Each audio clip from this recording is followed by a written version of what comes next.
Good afternoon.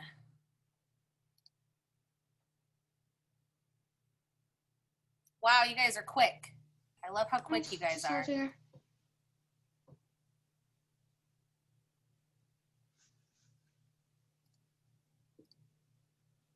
Thank you guys for coming this morning. Everybody made it out or messaged me, one of the two. So I know everybody got their stuff, which is good. And I am hot. It was disgusting out there.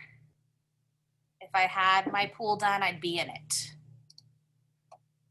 Well, no, I wouldn't. I'd be teaching. Never mind.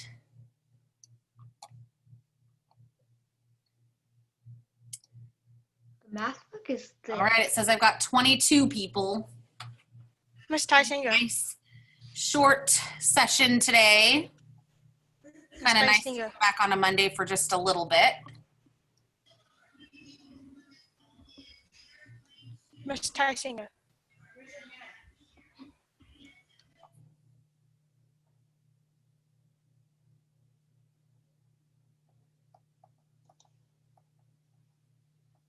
Just giving everybody a couple more chances to get on.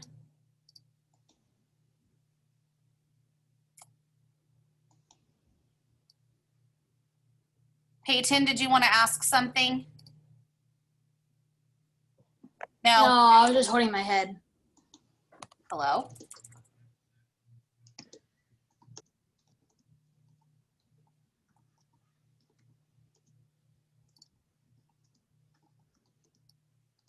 I think I had my keyboard keeping the sound on mute for a second. I couldn't hear anything. Now I hear things. Okay, 25 people. We just need a couple more.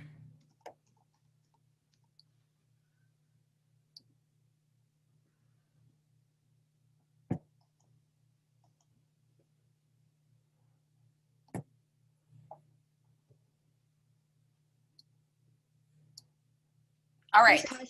Yes. The math book is really thick. Guess what? There's also 2 of them. Oh my gosh. And the volume 2. I know. I'm telling you guys, math is gonna be probably the thing you're gonna have to work hardest on this year. And that's okay.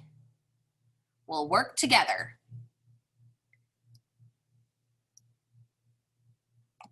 Ms. Tyson.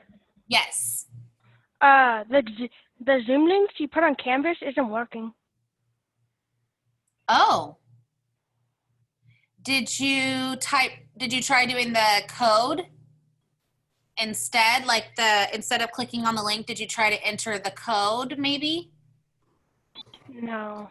Because there's a code and that you can enter that, and that's sometimes better than using the link. So there's a code under each link. Next time, try that, okay?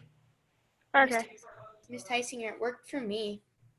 Yeah, I think maybe some people. Your computer. Yeah, it worked for me too. Yeah, I think sometimes your computer might block certain things because it's trying to keep you safe. So. It just says waiting for host to start meeting. Oh, the waiting for host, that it should do that. Yeah, but right now it was 12:30 and I clicked on it and it said waiting for host to start the meeting. Yeah, that's what it's supposed to do, because I give you guys a chance to get logged in, and then I don't start the meeting till 12:35 on purpose to give everybody a chance to get logged in, so we're not waiting and waiting and waiting. Does that make sense? It's called a waiting room. So if it says that, you're in the waiting room, like at the doctor's office. Okay? I know, but I clicked the first link and it works. Well, the first link you ever sent me in my email. Okay. Well, guess what? The Zoom links are going to have to change soon. I told you they wouldn't, but they are going to have to, and I'll switch it on Canvas whenever it's time. But we got a new version of Zoom that's a little bit fancier Zoom. And so the school is having to switch all of our Zooms over. So None of that really matters to you. The only thing that matters is, yes, the Zoom links will have to change like one more time, but I'll tell you guys when. Okay, Okay. most of us are logged on. First of all, I want to say thank you guys for coming, picking up your stuff. The second thing I want to say is everything in that bag, even the kazoo, everything has a purpose. So please do not lose it. Keep it somewhere safe in your workspace at home, and try not to let dogs or siblings get into it. There might be some things they want to play with, so keep it out of their reach. But I gave you some things like a whiteboard and a whiteboard marker. I gave you some highlighters and things like that. We're going to talk about all of it tomorrow. I'm going to show you every little thing. But for now, just know that yes, all of it's important, so don't throw any of it away. And please treat your textbooks with respect, because if we do come back to school, you will be bringing those with you. So don't lose any of them, especially things like your math book. If you were to lose that, you would have to pay for a new one, and they're not cheap. Okay, so please don't lose your math book. Keep it somewhere very safe. And then I gave you guys some journals in there and things like that. Those you need to keep safe as well. And then if it's a hard book, you really need to keep that safe, because those really aren't cheap if you have to pay for those, okay? Kingston, did you have a question? I didn't have a question. Oh, okay. Okay. So what I'm going to do right now while everybody is getting situated is what we do every day after lunch, I told you, is we read a little bit of Masterminds. So I'm going to finish that first chapter of Masterminds. And then the rest of the day, we're going to spend doing a little bit of math intro. So don't get too stressed out, but we're going to use a little bit of our math curriculum, and then it'll be time to go, because we're already, it's already past, you know, it's like 12:40 right now. So get cozy. If you want to have just to sit there and listen, that's fine. If you would like to have a doodle, like I call it, like if you want something to doodle on, go ahead. But please do not doodle in the notebook that I gave you, okay? Those notebooks I gave you are not for doodling. So pick something else to doodle on, okay? And I'm going to get started. We left off where Randy was trying to get Eli to go with him on, like, out of the city. And so they just grabbed their bike, and Eli's in for like a new adventure. Only one road passes through Serenity, a 2-lane paved ribbon everybody calls Old County 6. We pedal west along it, riding right down the center over the faded broken line. There's little fear of meeting traffic in either direction. All decent highways cross New Mexico well to the south. If you hit Serenity, chances are you're lost. There's not even any highways. As we bike on, I spot the gully that was the site of the fossil hunting trip. I am now farther from home than I have ever been in my life. Can it really be this easy? You just jump on a bicycle and ride out of town? It seems like cheating somehow, breaking some overarching law of the way things are supposed to be. But here I am, just doing it. It's kind of exhilarating, at least. I mean, I've never been so aware of the beating of my heart and the blood pumping through my veins. So he's very pumped right now. I feel a little strange about not telling Dad. Not that I need his permission. I'm 13 years old. Besides, he never specifically said not to ride my bike out past the town limits. I'm not breaking any rules, but I know he'll be disappointed if he finds out about this. Face it, if I don't need to ask permission for this ride, how come I snuck my bike out of the garage? I try to push the thought from my head as I pedal away. So he knows he's kind of doing something wrong. I glance over my shoulder at Serenity, the perfect rows of immaculate white homes, the swimming pools positioned on the lots like aquamarine postage stamps, the basketball hoops lined up like sentries, all lovingly set down amid the striking southwestern landscape. In this view, I find my answer to the nagging question of how a person could spend 13 years here without ever once setting foot outside the town proper. Why would I need to? When it comes to fun or comfort, we've got it all. We've got the stuff adults want too, a great school and great jobs. We've got the 3 essential qualities of Serenity citizens: honesty, harmony, and contentment. We've heard about the bigger towns and even worse, the cities. They stink of garbage and everything's crumbling, and crime is so bad that nobody can trust anybody else. People spend their time in fear, hunkered down behind locked doors and alarm systems. So his town doesn't even have alarms or garbage problems. At the same time, it's almost startling how tiny the town is, even from this distance of barely a mile. If it wasn't for the factory, you wouldn't notice it unless you knew what to look for. I guess that's the serenity miracle our parents are always talking about, that so much quality of life can be held in such a small package. How much farther? I call ahead to Randy. Probably another 20 minutes. After a bend in the road, a tall butte obscures the town altogether. It completes the feeling of being out there. Randy doesn't seem to notice at all. Look, he shouts back at me, waving his arm to the right. It's the sign Randy mentioned, the one about leaving town. In contrast to spotless and impeccable serenity, it's surprisingly faded and weather-beaten. I squint at the bottom where the warning, no gas for the next 78 miles, has been tacked on. So they really are in the middle of nowhere. I've done it. I've left town. I survey the rocky hills and scrub pines and brush. I don't know what to call this, but it's not serenity anymore. After more than 13 years, I'm officially somewhere else. And how does it make me feel? Well, to be honest, kind of scared. I've never done this before. I've never lost visual contact with my hometown. By the time I get to this Alfa Romeo, I'll be so stressed that I won't even be able to appreciate it. I'm overthinking this whole business to the point where it's making me sick to my stomach. Well, I'm not turning back. I made it this far, and Randy will never let me hear the end of it if I don't follow through. But I really am sick, and I'm getting sicker. The nausea grows stronger, rising up the back of my throat. There's no way it's just from being nervous. This is something physical. What did I have for lunch today? I can't remember, but whatever it was, it's coming up, and soon. My stomach twists in a paralyzing cramp, and my head hurts really bad, too. What's with you, Eli? Randy calls back in annoyance. Running out of gas already? His expression changes when he sees me. Hey, are you okay? I've slowed down, although I hardly notice it. Only pure stubbornness keeps my legs pumping. I'm in agony, blinded by the kind of headache that lodges behind the eyes like a glowing coal, pulsating and doubling in intensity. The pain is unimaginable. It's not just a terrible thing, it's the only thing. I'm not even aware of toppling off the bike until my chin strikes the road. Fire erupts on my forearms where they scrape the rough pavement. I see Randy kneeling over me and feeling him shake me, but I'm powerless to respond. I can only focus on one thought. I am dying. What happens next is so shocking, so bizarre, that I'm sure I'm imagining it, delirious with pain. A loud rhythmic roar swells around Randy and me, and strong winds whip down on us. A dark shadow moves directly overhead, growing larger and larger as it descends. An enormous military-style helicopter settles on the road, its rotor buffeting us with air.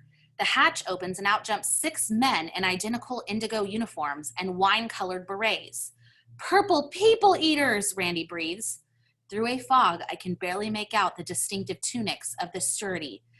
They are the security force of the Serenity Plastics Works that doubles as the town police.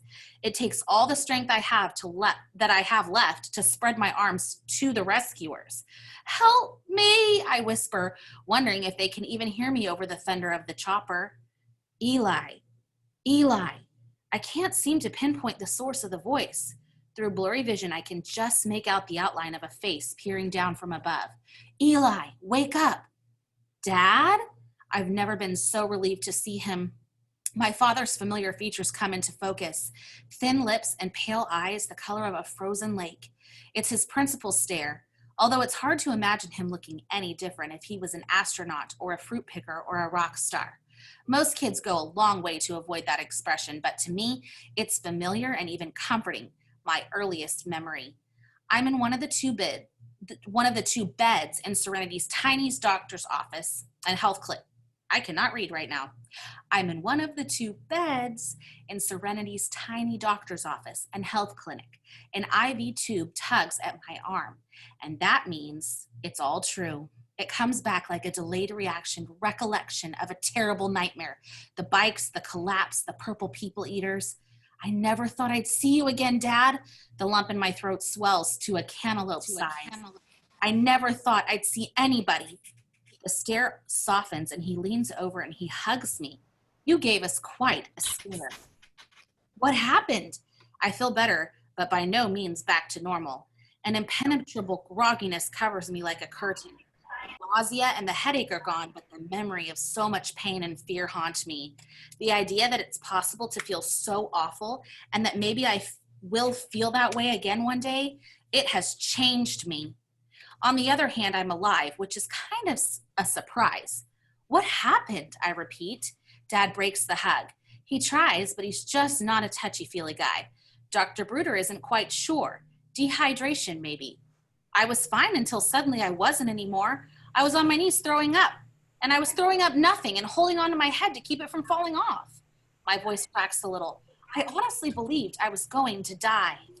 We're going to stop right there. Okay, so out of the sky, well, here's some things I want you to take note of. Just, you don't have to write it down, but in your brain, I want you to remember these couple of things. As he gets further away from Serenity, he gets sicker and sicker and sicker. So your brain kind of needs to think, is that a coincidence or is that set up? You kind of need to think about that. Like, is that normal? Like, if I were to go out of town, would I get sicker and sicker and sicker as I left the town? Probably not, but that's what was happening to him. And then the other thing that you need to keep kind of in your mind is this giant dish appears over the top of them, and these guys dressed in purple get out, and he doesn't remember anything after that. And he wakes up and he's in a hospital bed back in Serenity. So there's got to be something a little bit fishy going on, because that's not just a normal thing that happens when you go on a bike ride. So I think part of it has to do with the fact that he's leaving Serenity. Maybe he's not supposed to leave. Maybe they want him to stay there. That's my thought. We'll have to see as the book gets on. And we're not even done with chapter 1. Like I said, chapter 1's really long, but we're going to keep chugging along with it. Okay, now you guys have a job. You need to get out from your special bag a couple of things. Thing 1, math journal, something that says math journal on it. And thing 2, at least one writing thing, whether it be a pencil or a pen, or if you're like me, when I take notes, I like to have like all my colors. And I also like to have a highlighter when I take notes, because sometimes it just makes my notes look better. So I have like all my colors. If you are just wanting to use a boring old pencil, you are free to do it. But if you want to be colorful like me, you can do that too. So I'll give you guys a second or two to get situated. And while you're doing that, I'm going to grab my stuff. I have a math journal too. I also have an old math book from last year. You can pull it out right now, or you can just watch me with it. We're not going to be working on this first. This is going to be second to our math journal, but if you want to look at your math book, it should say volume 1 somewhere in the black, like right there on the edge of the book. Hopefully it says volume 1. I double checked for everybody. And we actually, in 6th grade, we start not on chapter 1 in this math book. We start on chapter 3. And the reason we do that is because we think, and a lot of schools do this, I think BMAT does it too, but we think that chapter 3 is actually a better starting point for our 6th graders because it goes over some really important things that you're going to need for the rest of the year. So if we start here, it's better so that you have all that knowledge so that when we go on to harder things, you'll be prepared, okay? So it might seem funny like we're jumping around, but chapter 3 is where we start.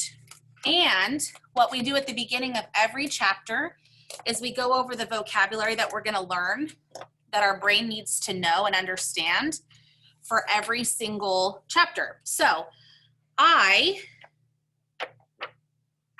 you can just keep watching me right now. You don't need to get this out. But what I did is, as a teacher, I went through every lesson and I found all the words that I thought were important words that you needed to know. And I wrote down the definitions in my math journal. And I'm just gonna display those for you, and you're gonna copy them down with me as we go. And make sure you really take good notes. Some students last year would take notes and then they'd kind of like zone out, and then they'd come back, like they'd think about video games for a second, and then their brain would be like, oh, wait, I'm in school. And then they'd be like, Mrs. Tysinger, I didn't write that down. So make sure that you're paying attention while I'm giving the notes so you get them all. But this is where we're starting. It's called computing or computation or computing with multi-digit numbers. And you'll learn what a multi-digit number is as well, okay? So here we go. I'm gonna turn on my screen. I have not done this yet for you guys, but I have, you know, and when you were in school, like at school, your teacher had like a camera and then she like wrote things on the camera. I still have that, so that's what I'm gonna be using today. So when I share my screen, I'm also gonna be sharing my document camera with you. Well, first, hold on, I gotta go in the right order here.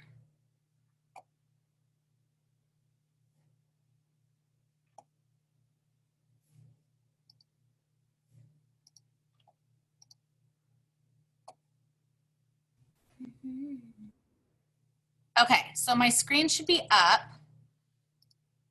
and you should see my desk. I'm moving that out of the way. And my notebook. So as a title, I want you guys to write at the top of your first page, vocabulary chapter 3. And I'll just be slow and patient while you guys copy this down.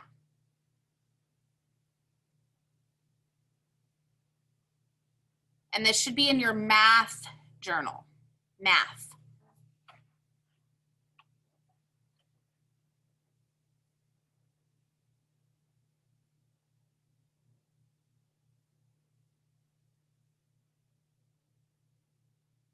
Okay. I'm gonna move on to the first vocabulary word. If you didn't get this down, get it down quick. You don't want to get behind. I want you to put a number 1, and this says compatible numbers. I want you to copy that down as your first vocabulary term.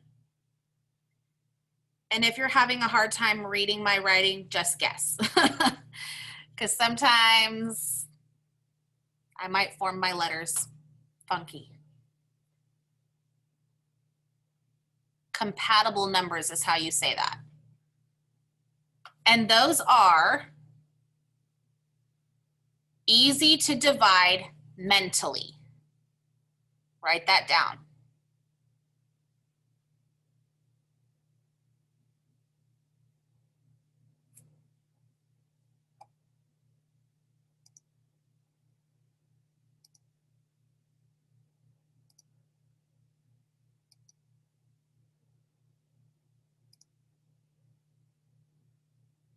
Okay, so mentally just means in your brain.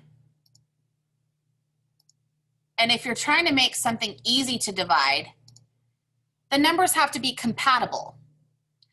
So that just means they can be easily divided in your brain. So I'm going to show you an example, and I want you to write this down. EX is example, And I probably need to make this a little bit darker. This is a decimal right here. 61.25 divided by 5. Write that down. That is not easy to divide mentally. That would take a lot of work in your brain, okay?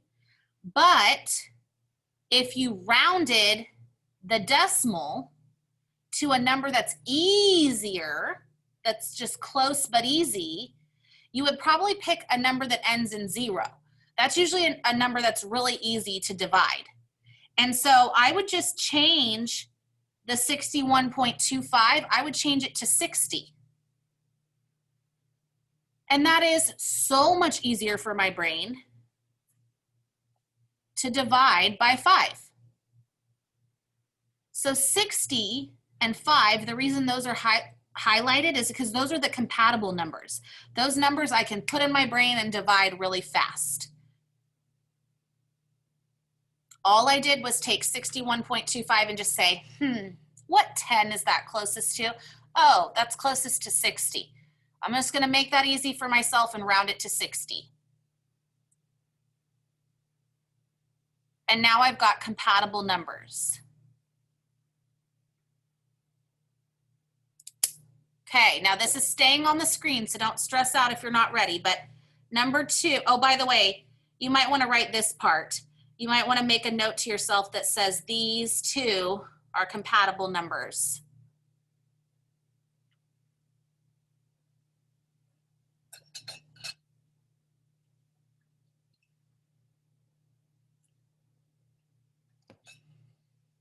And by the way, that's just the number sign. The hashtag sign is the number sign. Sometimes I like to use that sign because it's just way faster.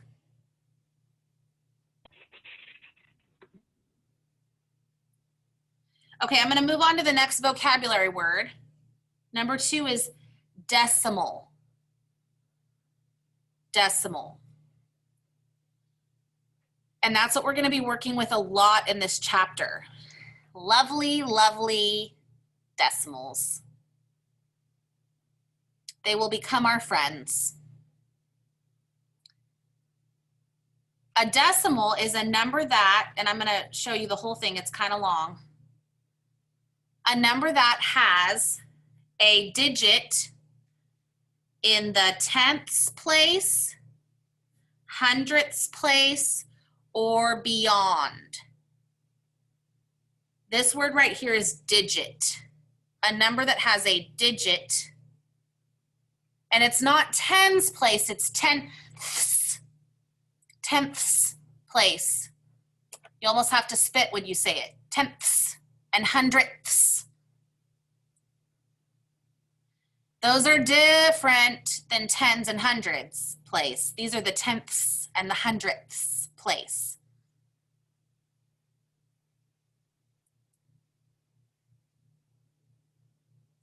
Again, this word is digit. I know it looks kind of funky. D-I-G-I-T, digit.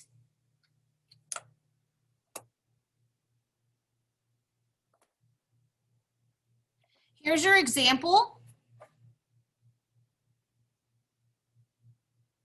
If I have 4.35, the 3 is in the tenths place. That's the first one after the decimal. And the 5 is in the hundredths place, which is the second one after the decimal.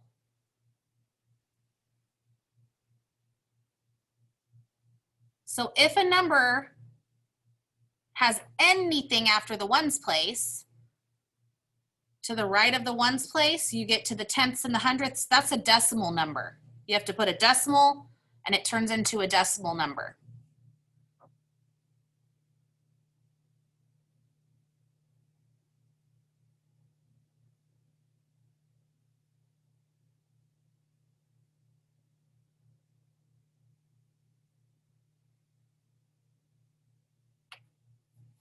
Okay.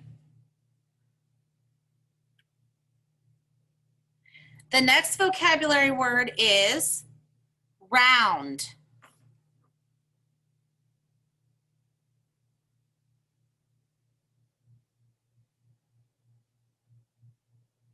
And you guys have heard this word, I'm sure, for a while, because I'm sure you have rounded things before. To find an approximate value for a number. To find an approximate, meaning an almost close to the right value for a number. You can round decimals as well. Like I did up at the top when I took 61.25 and I rounded it down to the nearest 10. I just rounded it to 60. You can round decimals as well, and we will be rounding. So this example here is a very third grade example. If I was gonna round, maybe even second or first grade, if I was gonna round 21, I would round it to 20 because 1 is closest to 0.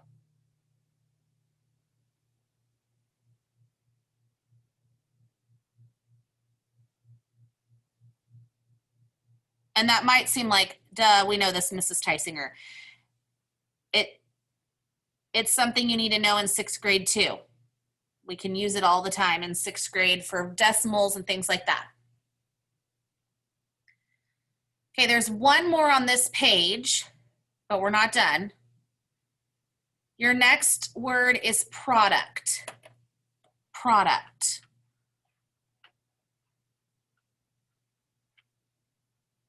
And a product is just the answer to a multiplication problem.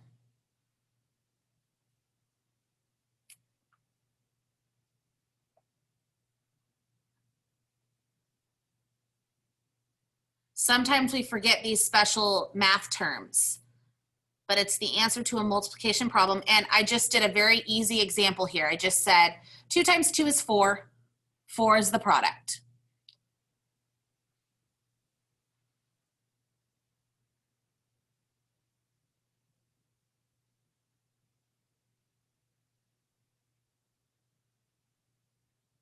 Now, after this, I am going to have to turn the page.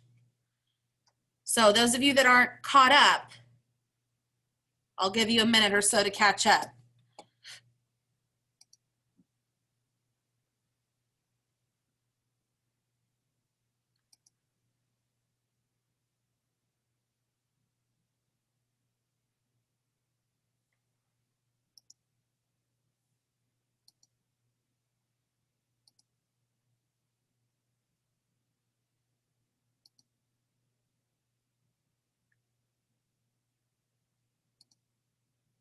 And while we're waiting, I just want to remind you guys again, take good notes, because when you get stuck on a math problem, you're going to want these notes. And you might say, oh, I won't ever get stuck, Mrs. Tysinger. Yes, you will.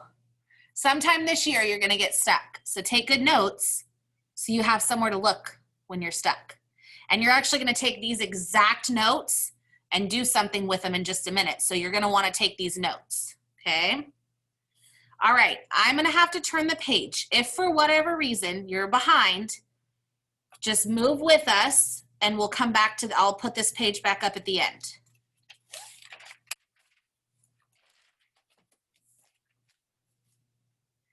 Okay, your next word is multi-digit. It's a number with more than 1 digit.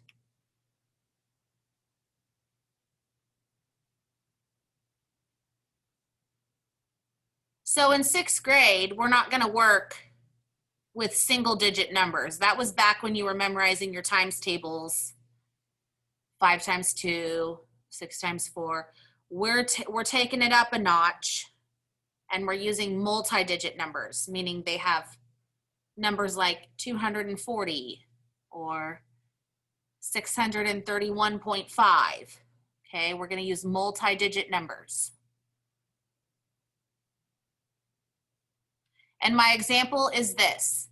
Your division problems will look more like this, with multi-digit numbers like 80 and 240. And a lot of times in 6th grade, they'll have decimals involved, so the numbers get even longer.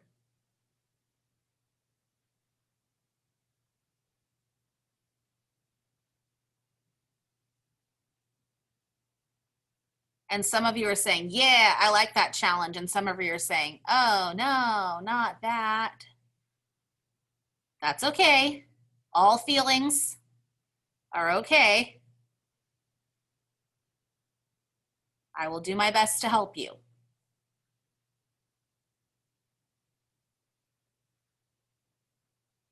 Okay, I'm going to move on to number 6. I made a little uh-oh earlier. So that scratchy thing is nothing. 6 is divisor. You might have heard this before, back when you learned to divide the first time.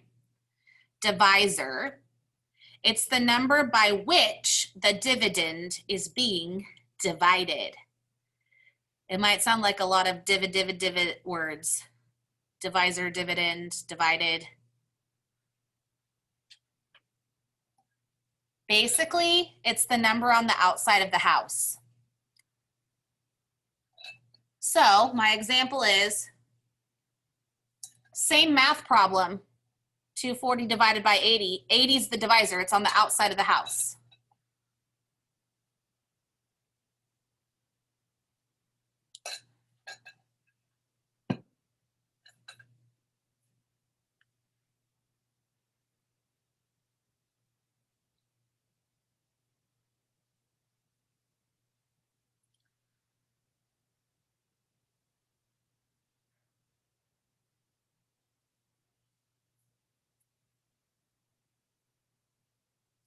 Okay, and your next one is dividend. A number that is being divided. So the number that's inside the house. A number that's being divided is a dividend.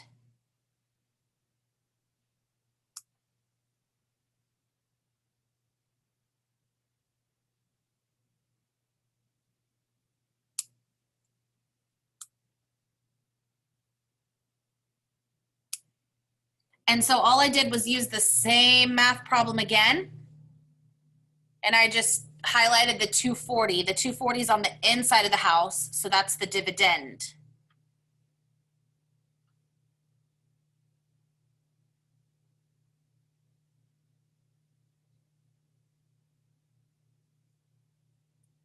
Okay. Now that if you're ready, whenever you're ready, I want you to grab your math book and I want you to turn, it's actually at the end of chapter 3. I'll show you. You're going to turn to page 249. It says vocabulary check, 249. 249. 249 in your math book.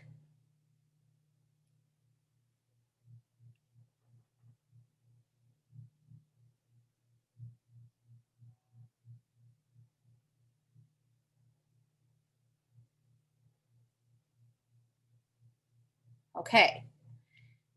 It right here, and it shouldn't take you too long because I literally just gave you all the definitions, and if you wrote them down, you should be golden. 249. You're going to fill out this crossword puzzle using the clues down here. 249. 249.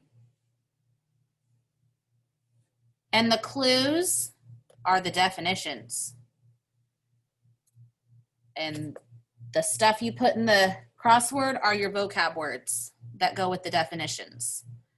And I took these straight out of the book, guys, so you should be super good, super quick, probably, if you took good notes. And because some of these words are long, make sure that you are spelling them correctly, or the crossword gets messed up.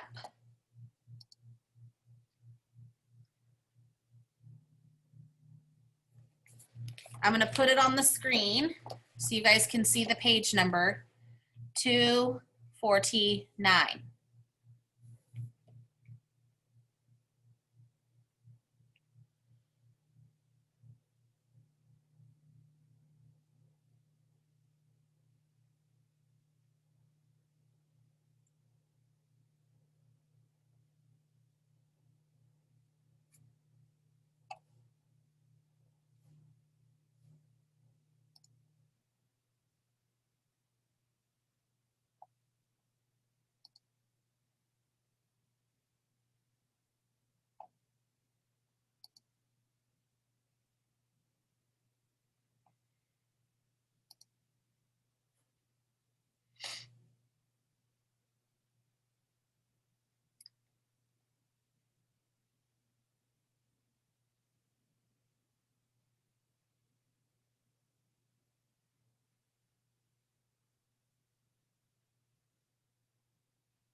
Okay. If you're not done, that's fine. I'm just talking because I need to tell you something else.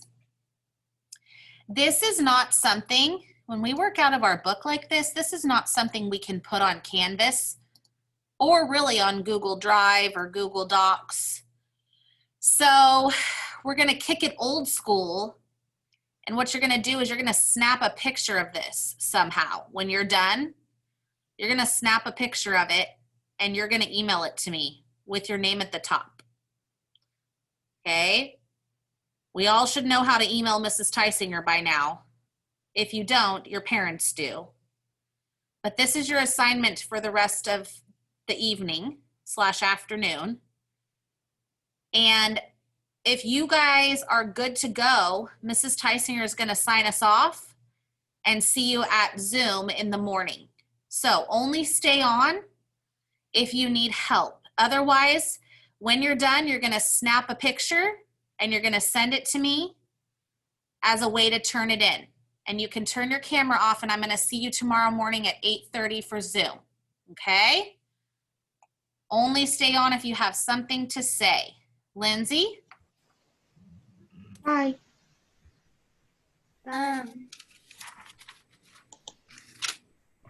How do I email a picture to you? I do have Remind. Can I send it to you on Remind? That works too, yes. I will Okay. take it on Remind or email. Good question.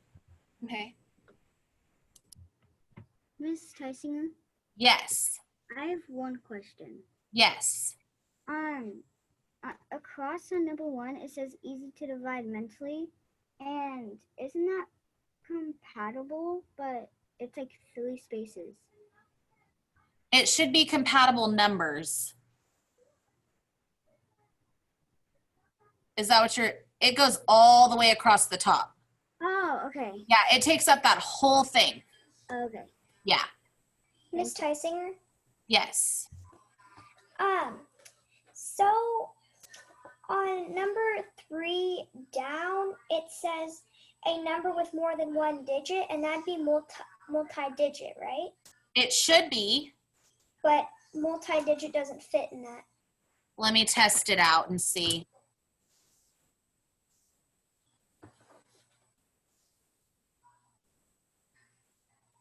Layla, it does fit. Did you spell it? Does? Yeah, follow me down. MULTIDIGIT.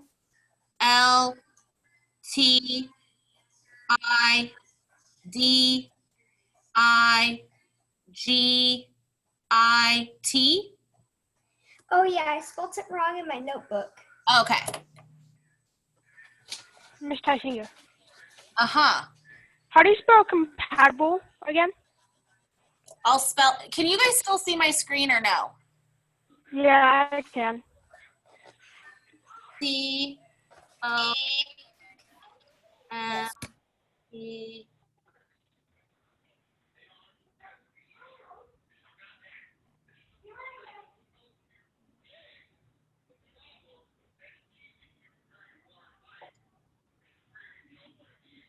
Can you see that okay?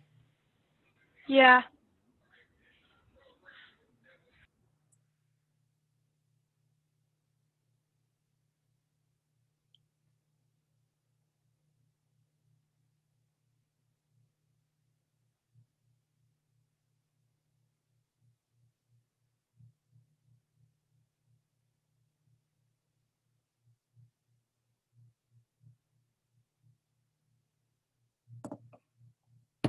All right, before I sign us off, is there anybody else that needs anything before I go?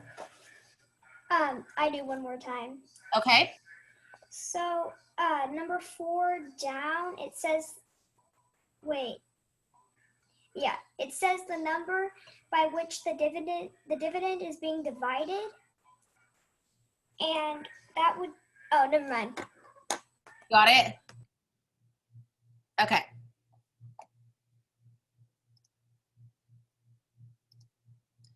Okay, guys. I know it was short and sweet today. Make sure you take that picture when you're done and send it to me somehow. And I will see you at 8:30 in the morning. Okay? I'm going to sign us off. Bye. Good night. Bye. Bye.